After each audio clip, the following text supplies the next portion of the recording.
100% job గ్యారెంటీతో ISTTM business school admissions open. ప్రభుత్వాలకు పోయేది ఏం లేదు. మళ్ళోసారి ఏది పోస్ట్ పోన్ చేసినా 10 ఏళ్ళు మనము అంతకుముందు కొట్లాడింది తెలంగాణ కోసం, ఉద్యోగాల కోసమే.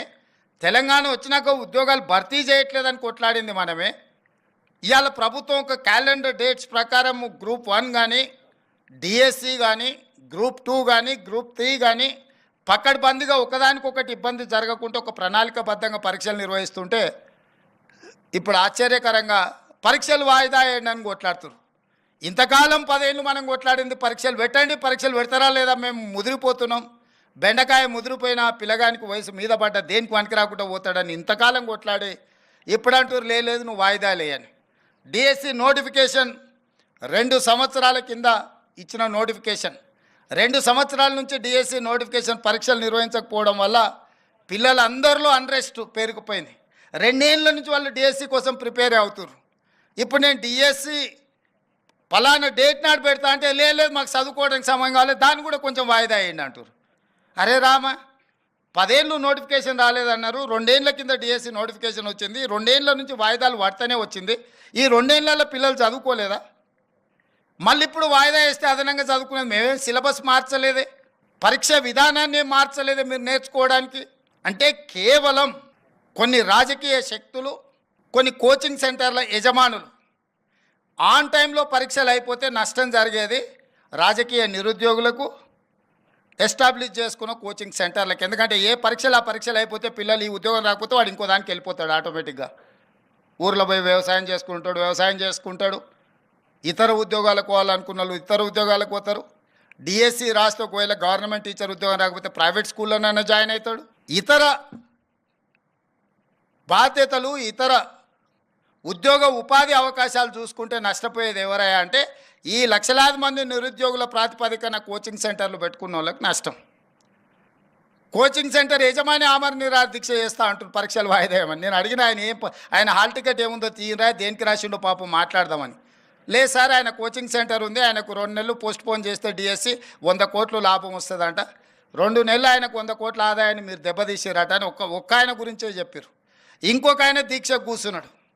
ఏందే ఆయన మన పార్టీలో ఉండే మనటి వరకు ఆయనేం పరీక్షలు రాస్తున్నాయనంటే నువ్వు పార్టీలో ఏం ఉద్యోగం ఇవ్వలేదంటే సార్ ఇప్పుడు నిన్ను గిల్లడమే ఆయన పైన అంటే అందుకే ఆయన దీక్షకు కూర్చున్నాడు సార్ అన్నాడు. ఇంకో పిల్లగాడు కూర్చున్నాడు, గాంధీ హాస్పిటల్లో చేరాడు.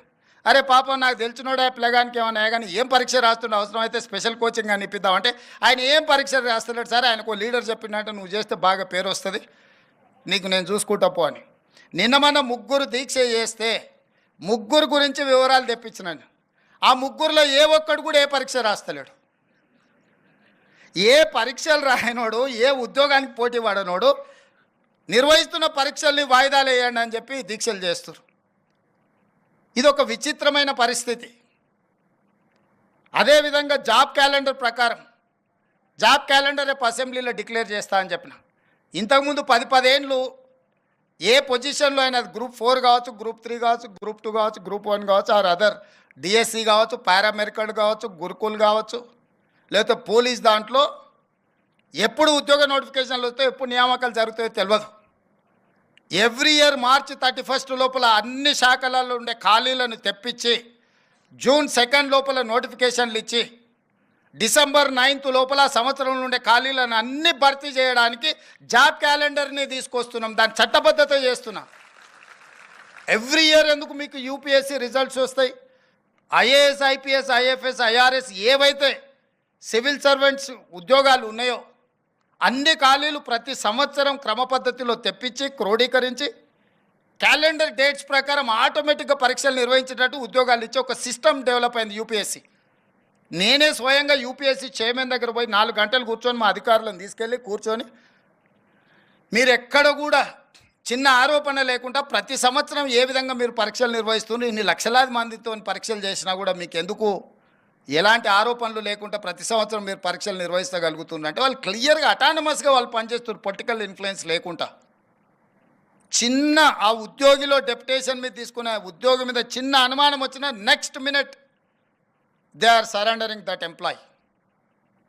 కానీ పబ్లిక్ సర్వీస్ కమిషన్లో లక్షలాది ఉద్యోగాలు ఇచ్చే పబ్లిక్ సర్వీస్ కమిషన్లో మొత్తం అవుట్సోర్సింగ్ వాళ్ళని తీసుకొచ్చి పెట్టారు. వాడికే ఉద్యోగం లేక అవుట్సోర్సింగ్ వస్తే వాడు గ్రూప్ 1 ఉద్యోగాలను నియమించే బాధ్యత వాడి కంప్యూటర్స్ మొత్తం అంతా వాడికి అప్పచెప్తే వాళ్ళు ఏం చేస్తారు, ఎట్లా చేస్తారు?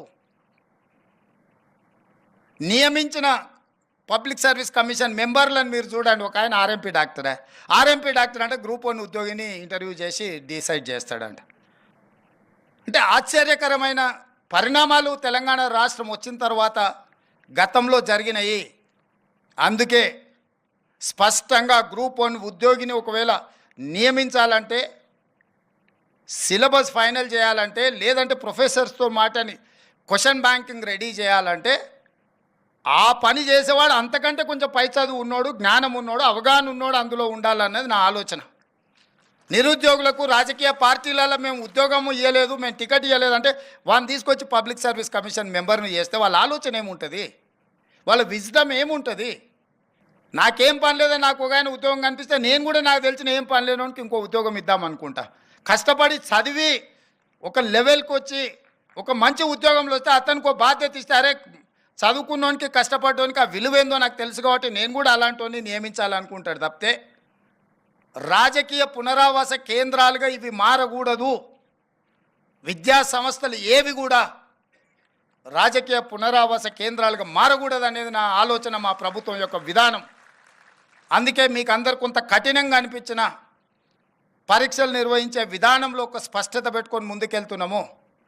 నేను బాధ్యత తీసుకున్న మరుక్షణం 90 రోజుల్లో 30,000 ఉద్యోగాలు ఎల్బీ స్టేడియంలో పిలిపించి మరి ప్రతి ఉద్యోగికి వాళ్ళ నియామక పత్రం నేను నా చేతులతోనే అందించిన. 10 ఏళ్ళు వాళ్ళు కొట్లాడి ఆ 30,000 ఉద్యోగాలు కూడా కోర్టులో కేసులతోని చిక్కుముళ్ళతో ఉంటే వస్తానే ఆ కేసులను అన్నిటిని కూడా పరిష్కరించి మొదటి 90 రోజుల్లో 30,000 ప్రభుత్వ ఉద్యోగాలు ఇచ్చింది మా ప్రభుత్వము. మీకు ఆ మొత్తం డేటా నేను ఆన్లైన్లో పెట్టిస్తే ఎవరెవరికి మేము ఉద్యోగం ఇచ్చినామో లెక్కలు చెప్పడం అంటే నెంబర్ చెప్పడం కాదు. డిసెంబర్ 7, 2023 మేము ప్రభుత్వంలో ప్రమాణ స్వీకారం చేసిన తర్వాత మొదటి 90 రోజుల్లో ఇచ్చిన 30,000 ప్రభుత్వ ఉద్యోగాలకు సంబంధించి ఎవరెవరికి ఇచ్చినాం మేము ఆన్లైన్లో పెడుతున్నాం. మేము ఛాలెంజ్ చేస్తున్నాం. ప్రతి అన్ఎంప్లాయిడ్ యూత్కి పరీక్షలు రాసి సంవత్సరాల కొద్దీ ఎదురు చూస్తున్న వాళ్ళ కేసులను తొలగించి 30,000 మందికి ఉద్యోగాలు ఇచ్చినాం. ఇప్పుడు మిగతా ఉద్యోగాలు డిఎస్సి నోటిఫికేషన్ కావచ్చు, గ్రూప్ 1 కావచ్చు, గ్రూప్ 2 కావచ్చు, గ్రూప్ 3 కావచ్చు,